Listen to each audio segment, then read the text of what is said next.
College football nerds, we're back talking Ohio State football preview 2020. Some ground rules. We're not going to run down every game and give you a hypothetical win-loss. A lot of people do that. We don't because it's June and a lot can happen between now and then. We'll preview the big games, y'all. You know we will. Good to see y'all. Just wanted to get that off my chest. Haven't talked to you as much as we wanted to in the off season. Y'all all know the crazy stuff's going on. And I moved. Got a new little place to record. Had to get that all set up and ready for y'all. So here we go. Josh, we're talking Ohio State. They had a tremendous year last year. And I know there's some disappointment that they didn't beat Clemson. And you and I thought that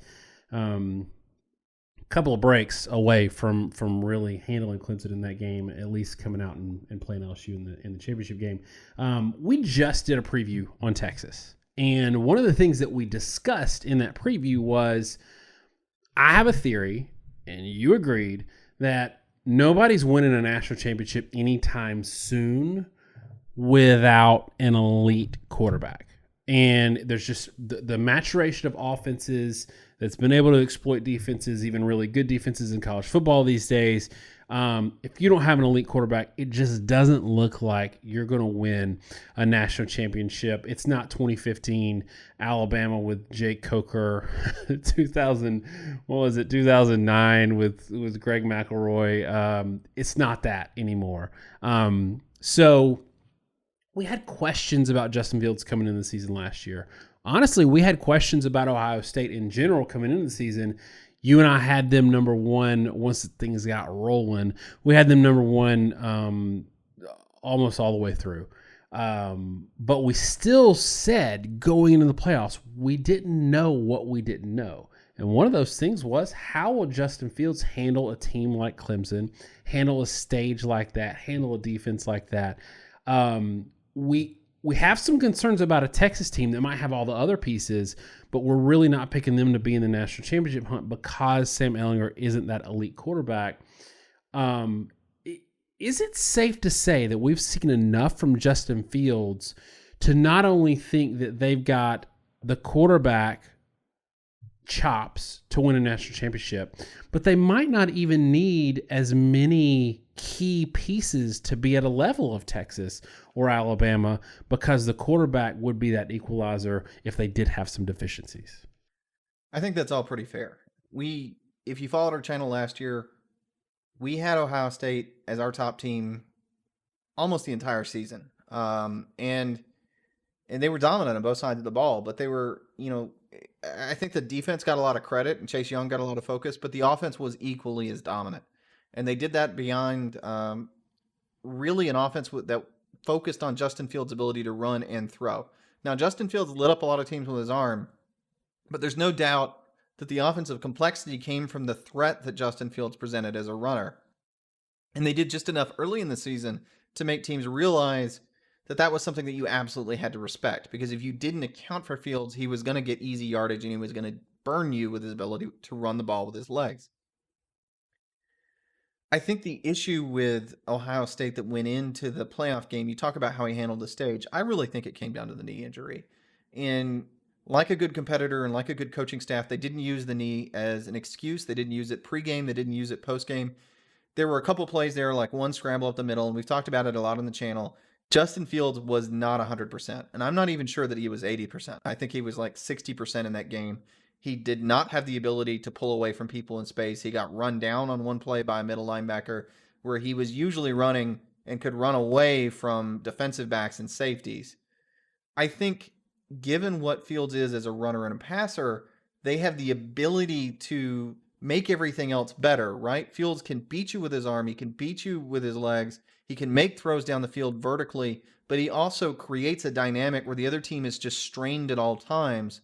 Schematically, you have problems because you have to account for Fields, and it really limits a lot of what you can do schematically if you have a guy that's a quarterback spy, or if you have a guy that has to sit, you have to sit in zone over the top. You can't ever really drop totally into man coverage. You can't run cover zero. And I think that's something that gives Ohio State an edge that maybe Texas doesn't do. And I know Ehlinger is a good runner, but he's not as explosive as Justin Fields. Yeah, and we saw some of the injury issue. They could work around the injury issue later in the season, even against some of the better teams they played, because those better teams weren't playoff caliber teams. And even still being limited, he almost won that game mostly on his arm. And you said, you pointed out that one or two plays where it was pretty obvious that he was limited. No joke, y'all. We were watching this game many states apart, and both slacked one another at the same time twice on two separate plays and said that's not the Justin Fields we've seen all year. I think that was pretty apparent. So you think about how close that game was, how many bad breaks that really was just bad luck that went against Ohio State, and they still were in that game. They were in that game all the way to the end. So I think they did plenty where Oklahoma still needs to show that they belong in the playoffs and aren't just the beneficiary of winning the Big 12 and being just good enough to get into the playoffs. Ohio State showed everybody that they belonged in the playoffs. And I think coming into this year, the question is sort of like we asked of Texas. So Texas, we think Texas's goal right now is this is the year they've got to show the next level, and the next level for them is not a national championship. It is winning the Big 12. Ohio State's been there, done that. They have been there, done that on making the playoffs, on beating the crap out of Michigan 117 times in a row, putting the guys in the NFL, and so now for me the thought is, okay, it's win the national championship or disappointment at this point. But my concern is, and this is where I want you to go with this discussion, one of my concerns is we saw what that team could do last year, and that team was stacked. And we're going to see that play out in the NFL. My concern is not only do they have a lot of guys leave and go pro, but they also have a lot of running back injuries. Master Teague's hurt. Yes, they got Trey Sermon, but they're still thin there. Lost a lot of guys on defense. So get into maybe what you see, what your concerns are on the personnel level as it relates to them really needing their hump is a national championship. When you talk about Ohio State and their legacy in the playoff era, they've made the playoffs several times. They had one instance where they won it and they looked like a dominant team, and then they've been bounced out of the semifinals. And I think one of the interesting questions is the hump winning the semifinal again, or consistently winning semifinals at least every other year? Or is the hump actually winning the national title? I think if you're Ohio State, you peg the hump as the national title. But when you get to that discussion, that kind of begs the question, like last year, yeah, you probably should have beaten Clemson. But Clemson lost by 3 touchdowns to LSU. And so would Ohio State have beaten LSU? Now, personally, people want to hand wave that away and say, clearly Clemson was the better team, and this whole thing about Ohio State being a better matchup is hogwash. I don't actually buy that. Ohio State had the best combination of secondary and pass rush in the country, which is what you needed to stop LSU's attack. And Ohio State had a dual threat quarterback in a spread offense that Clemson really didn't have. I know Trevor Lawrence is a good runner, but it wasn't a natural component of the offense, and that's what LSU had struggled with late in the year. I think it would have been a better matchup. Would they have won? I don't know. But I think one of the important things to remember is, one, and I'll let Daniel sort of touch on this in a minute, you don't have to beat LSU again because that was last year's team and this is this year. Two, this is going to be a different Ohio State team, and I think the strengths and weaknesses are going to be different. The key is the recruiting. The problem is the personnel and the losses. So getting in the losses first, there are a lot. And I think offensively, Ohio State should be in good shape. There's a lot of young players that are sort of developing. Obviously, people know about Chris Olave. I think Trey Sermon is an excellent tailback. And again, I'll probably let Daniel run with that because he's kind of in love with Trey Sermon. But the offensive line is going to be one of the better lines in the country, if not, easily one of the best lines in the country. There's a ton of receivers, even if those guys aren't proven. Again, you get into recruiting, and we'll touch on that in a second. The issues are more on the defensive side of the ball. I think, to me, when you talk about Ohio State defensively this year, what's going to determine the fate of the defense is going to be how much the replacement players, the new guys in new roles, are able to do their job sufficient that the few returning guys can do what they're good at, be it Browning or Borland, Werner, Wade. They all kind of have a particular role. Those linebackers are all big guys. And I think if you make them space players, if they're trying to, assume somebody else's responsibility in the defense, I'm not sure it's going to translate well. They are physical guys. They are good athletes, but they are a lot more effective if they're able to play their role because they can out physical the guy in front of them and they're athletic enough to do what their job, whatever it is. Sean Wade's another example. I kind of harken back to a few other players in recent years.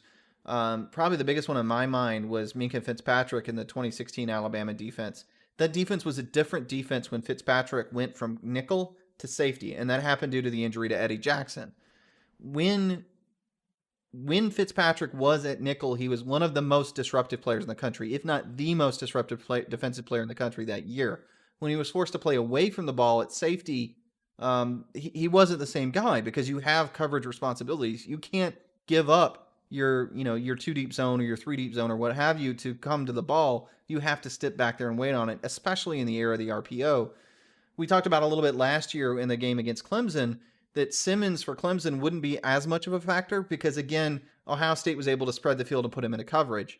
So I think with like Borland or with Wade, if you're able to isolate those guys because they're forced to take other responsibilities, they're not going to be as effective. I think Wade is one of the most important pieces in college football next year, especially in terms of defensive players. But it's a little dangerous when you have a defensive back because he's only really able to impact the game if you can especially if you can put him in the slot, get him near, do the Tyrann Mathieu thing, and let him attack. But the key to Tyrann Mathieu was they had a lot of really good corners. You got look at the past history of LSU, and I'm trying to remember if it was Claiborne or Travarius White. I think it was Claiborne at the time that was paired with him so that Matthew was able to do what he wanted to do. That's going to be the key to Ohio State's defense. And we can sit and sort of guess at who the starters are going to be. I mean, you got guys like, Proctor or Hooker at safety. We haven't seen spring practice. All I could do is regurgitate news reports or practice reports from other people. That's not going to really do anybody any good. I think the important thing is just to understand that's what needs to be accomplished. And then I'll say the second half of this for my one little long diatribe, hopefully for this show, and that's recruiting. So when you have a team like Ohio State that recruits at a top 5 level on a consistent basis, there are going to be guys that are going to start that you don't know who they are yet. And people talk about you reload, you don't rebuild. There's not down cycles. There's always a little bit of that. But I think the key with teams like Ohio State and where Alabama has been in recent years, it's not so much even like the true freshmen being so good. It's that you forget that some guys were starting last season. A guy like Jeff Okudah, it makes it hard for somebody else to get on the field. Ohio State probably has some really, really good corners that no one around the country knows because it was difficult to start at quarterback for Ohio State last year. I guarantee you there will be some freshman, some redshirt freshman, some sophomore that is a household name come October or November that no one knows who they are right now. And probably the vast majority of Ohio State fans don't even know who they are, and no one certainly is looking at them. I think the biggest example of that in my mind, again, we're going back to Alabama, but they're the team that keeps making it to the championship. Quinnen Williams was a game that nobody knew. But the only reason that nobody knew him is that he came right after that 2016 Alabama defense that was so good and had so many first rounders on the defensive line. Ohio State's going to do the same thing this year. There's going to be a Quinnen Williams on this team. You just don't know who they are yet. And maybe it's offensively. Maybe a guy like Julian Fleming shows up and you know what? He's the real deal. We don't know, but you should expect some of those to happen, and they're going to start filling a lot of the holes and needs for the team. But the better job they're able to do to come in and fill those holes and fill roles and allow the other guys to do what they're already good at, that's going to determine how good Ohio State is this year. Y'all, we discussed talking about this segment before the show, and Josh was going to be the Grim Reaper and talk about all the deficiencies for Ohio State and who y'all lost. And I was going to come in and rebut and say all the other stuff that he said. So I feel like he is not relishing his Grim Reaper role anymore. But anyway, the thing that we talked about was every year, every summer, for teams like Alabama or Clemson or even Ohio State in the past, what we've heard from analysts who are trying to get eyeballs on their paper with clickbait is, well, if you look at the depth chart, Alabama or Clemson or Ohio State, they lost 7 guys on defense. They lost 4 guys on offense. This is the year that the dynasty falls or that they take a step back and then they pick some random team to overtake them, to beat them or whatever. And every year, especially in Alabama's case, they reload and it doesn't matter. It's the guys that nobody knew about or the guys that were flashing in garbage time, and we just were waiting for them to have their turn. I think we're going to see that with Ohio State, and look, we have to. If Ohio State's going to win a national championship, we have to see them be able to reload at a level that Alabama has done in the past, because Ohio State is losing a lot of production from last year. But the key for me is they're losing production, but they're not losing their quarterback. I would almost rather them lose. Like, for me, like, you can replace a lot of key defensive or offensive players if you're not replacing your quarterback and not miss a beat, if your quarterback is that good. So that's kind of where I am with Justin Fields and with Ohio State. And I have a lot of faith in Ryan Day. So from that standpoint, you talk about Trey Sermon. I just think that was a huge get for them, because if they didn't get him, given the injuries and, losing J.K. Dobbins, who I thought was the best running back in the country last year, I would have drafted him he would have been the first running back off the board if it was up to me. But if they didn't get Trey Sermon, they would have been in a lot of trouble. We even saw this. We're a broken record. I hate going back to this, but Alabama had to suspend 2 of their top 2 running backs for the first half of the Duke game last year, and it was noticeable, the drop off with, I think it was Ford or somebody. But anyway, let's talk a little bit about how this whole COVID situation and spring training not happening, how that's going to impact Ohio State. Are they at an advantage? Are they at a disadvantage? What I said on the Texas preview and what I'm going to say on all of our previews, Josh, is that teams that are returning coordinators and teams that are returning quarterbacks are at a huge advantage over their peers. And for me, I'm looking at Ohio State, and it's like, Minnesota, Tanner Morgan, they're going to be okay. I'm worried about Michigan, given the fact that they didn't have a spring training. I'm worried about Wisconsin. I don't see anybody poised to not be hurt like Ohio State. I think Ohio State is really, I don't want to say benefiting, but in a good position, having skipped a spring practice relative to who they're playing. Even Oregon, who's going to have a new quarterback come in the fold. I don't think it's ever a good thing when you lose the spring practice and you don't have, a large number of returning starters. But as you said, every team that's extremely talented goes through this problem, and it's not a new one for Ohio State by any means. I think one of the biggest things on Ohio State's favor is that the early schedule is very weak. Bowling Green, Buffalo, Rutgers in 3 of the first 4 games. You do have the game at Oregon. Like you said, Oregon's going to be replacing the quarterback. I don't think top to bottom Oregon is quite at the level athletically to stay with Ohio State. And again, Ohio State is going to be more established. So I think Ohio State can win that game. And if they win that game, then you go Iowa, Michigan State, Penn State. Again, Iowa, you've got the same issues with having to replace players and, replacing players on the passing game. Michigan State was a little bit of a train wreck the past few years, and I'm not sure what they're going to look like this year with all their issues. So you go into the Penn State game, and I just don't buy that Penn State or anybody else in the Big 12 is also on the level athletically as Ohio State. So by mid-season, you think they're going to round into form. I do kind of wonder, some ways, as much as it hurts them, it's going to help them in terms of maybe missed perception and sort of hear me out here. I think Ohio State would have benefited by more practice because of the number of guys that they're replacing, particularly on the defensive side of the ball. It's going to take them longer to gel as a result of that. But in terms of where our overall perception is, one, I think we're going to kind of overrate that because people are going to underestimate how good the players are. And I think it all links up to the fact that people are not going to, or are not quite expecting some of these guys to be as good as they will be.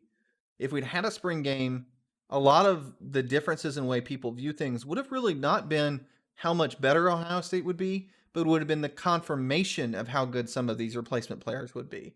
And that would affect the rankings, even though it really has no effect on the whether or not you can win a game later in the year. So, while I do think it's a negative for Ohio State, I think it's going to be viewed as more of a negative than it should be, just because, the trap is always to rate the returning players better than the outgoing ones.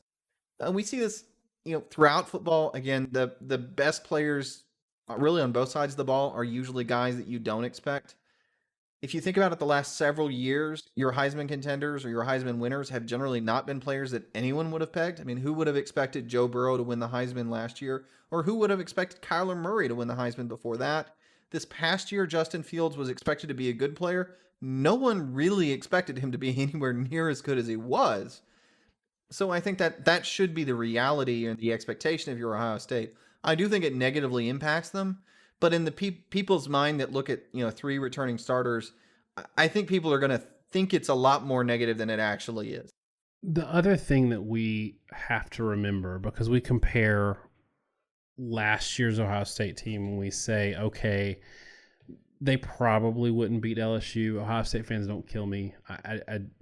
LSU peaked at the perfect time last year. They were a buzzsaw the last 4 or 5 games of the season. But we fall into this trap of saying, well, okay, Ohio State wouldn't have beaten LSU last year, and now they're losing all of these players, forgetting that they don't have to play 2019 LSU in 2020. It may be that the 4th or 5th best team in the country last year is going to be the best team in the country this year.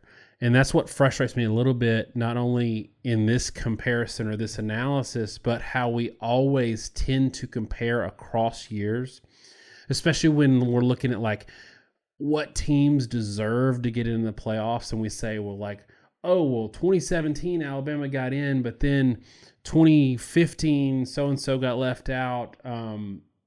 It's every year is different. Every year is its own set of circumstances, its own set of teams. That 2015 Alabama team that won the national championship would absolutely not have won the national championship in 2018 when Alabama won. 2014 Ohio State national championship team, that team wouldn't have won last year, I don't think. So it's just different year to year, and I don't think we need to put so much weight on who they were last year and who they've lost from last year. I think the big thing I needed to see last year was the mindset mentality change, which I predicted in the summer when Ryan Day came in. I said, we're going to get rid of the shenanigans where they drop a game against a crappy team, or they get absolutely murdered by somebody, or they struggle with a team that's not very good.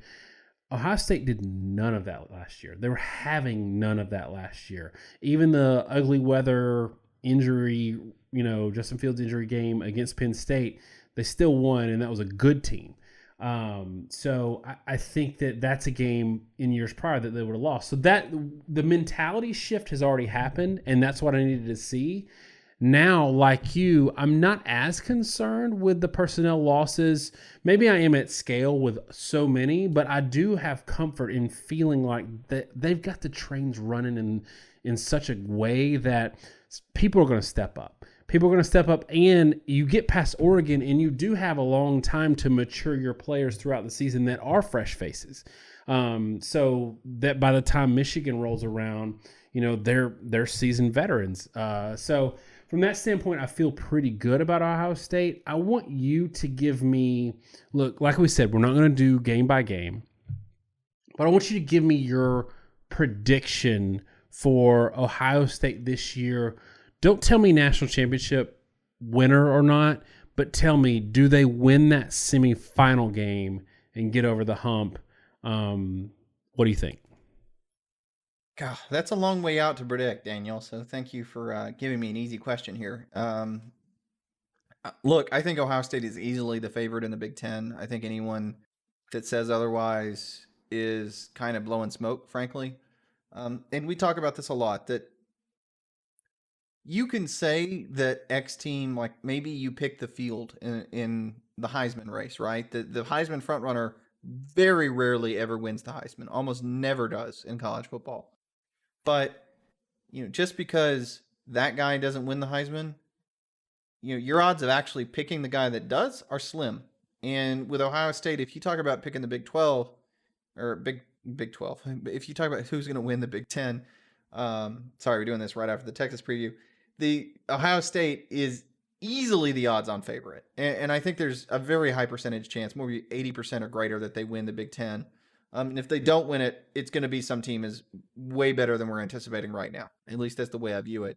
Nationally, that problem only amplifies. That picking them to win the semifinal is really based on matchups, and it's based off, again, year to year, and this is why Daniel was talking about it.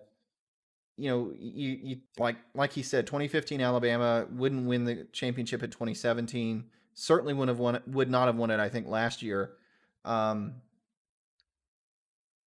I can't really say where Ohio State would be, but I will say I don't really see the landscape of college football being as tough. So to me, I think they win a semifinal game this year. I think Ohio State is in as good or better situation than other teams. Alabama's kind of in a weird place rebuilding, but if Ohio State is what I think they're going to be, Alabama is that good, they're probably going to end up 1-2. If Alabama's 3 or 4, they probably aren't that good, so it's not as big a deal. But you look around the rest of the country, Clemson should be very good. I know they're on top of a lot of predictions. I'll be honest, kind of spoiler alert, I am not as high on Clemson this year. They lose a ton of their offensive line. The injury to Ross is a really big deal to their offensive explosion. It's kind of unsure where that's going to come from on the offensive side of the ball. Defensively, they have some attrition, but I think the biggest thing is just I don't know how well all that's going to mesh given how many players they lost, and they don't have the depth that a lot of the other elite teams have. They recruit a lot of 5-stars, but they all start. They don't have the second and third string of 5-stars like the other teams do. They have very shallow classes. We've already said we picked Texas in the other preview, probably are a favorite to win the Big 12, and I don't think they're necessarily that good. I have Ohio State, we both seem to be leaning towards Ohio State to be the favorite against Oregon. We'll pick that game and make that prediction then. But if they beat Oregon, then you would think that they're better than whoever comes out of the Pac-12. So at that point, I mean, I can't really see anyone other than maybe someone coming out of the SEC as a team that would likely beat Ohio State. I think Ohio State does win the semifinal game. The national championship, I think, is a bridge too far. You can always have, and you're always going to have a team like last year's LSU that's going to come up that you don't expect. Happens basically every year. And I don't know if Ohio State beats that team. And again, that's kind of, you're absolutely kind of picking the field. But I do think Ohio State is likely a team that's going to win a semifinal game. I think they're likely a team that's going to end up in the final this year, just judging by what their schedule looks like, how talented they are, top to bottom on their roster. And the fact is, we've seen for the past several years, the elite teams in college football have distanced themselves from the rest of the pack. It's been Alabama and Clemson recently. Ohio State, I think, showed that they're on that stage last year. And as you said, they showed they belong. I think they'll show they'll belong again this year. And I think more likely than not, they end up in the final. I'll tell you why. I think that they do get over that hump and win a semifinal game. Not in any position to predict a national championship situation, but I think this year is going to be 2007 style bonkers. I think with everybody missing spring practice, I think we're going to see half empty stadiums to combat the tail end of COVID, hopefully. I think it's going to be weird. I think you're going to travel to what's normally a tough place to play at Oregon, and it's going to be half empty, and it's going to be quiet, and they're going to lose that home field advantage. So I think we're going to see weird results, lots of teams losing. games that they shouldn't lose. I think we're going to have a lot of injuries that we're not normally going to have. I think we're going to have a lot of sloppy play. And for me, the teams that have already been there, done that, have less pressure on them. The teams that are returning coordinators, returning quarterbacks are going to be more steady and less peaks and valleys, which leads me to think, and again, this is way hypothetical and really outside of our comfort zone, but it leads me to think that 1, 2, or 3 teams are going to back into the playoffs that shouldn't be there. And it could even be that one of the best teams doesn't make it because of this same weirdness.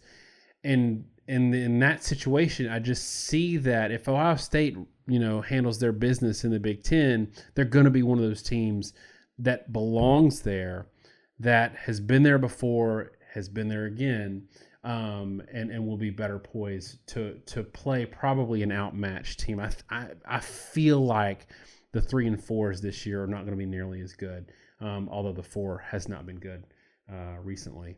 Y'all, that's it for us on Ohio State for 2020 preview. We're going to talk more Ohio State this summer. We're going to do one-off videos and things like that. So this isn't it for y'all. Also, got no other sports to watch, so make sure you hang out with us and watch all of our previews this summer. Obviously, we just talked about Texas, and we did their preview. Others are coming. We'll do Michigan. We'll do probably Wisconsin, Minnesota, all the SEC love if you want to get in the comments and talk some trash with them. Let us know what you think Ohio State's season is going to look like. Go ahead and give us your predictions for the season in the comments, and let us know if we missed. Look, we probably missed some names. We missed some depth chart stuff. There was no spring training. There's a lot of stuff that's up in there because of what's happened this year. So don't get at us and kill us if we missed somebody that's going to have a breakout year that we didn't call out. We are rusty, and you know what? We just need a break just like y'all. Thanks so much, y'all. Have a great week. Happy to be back. God bless.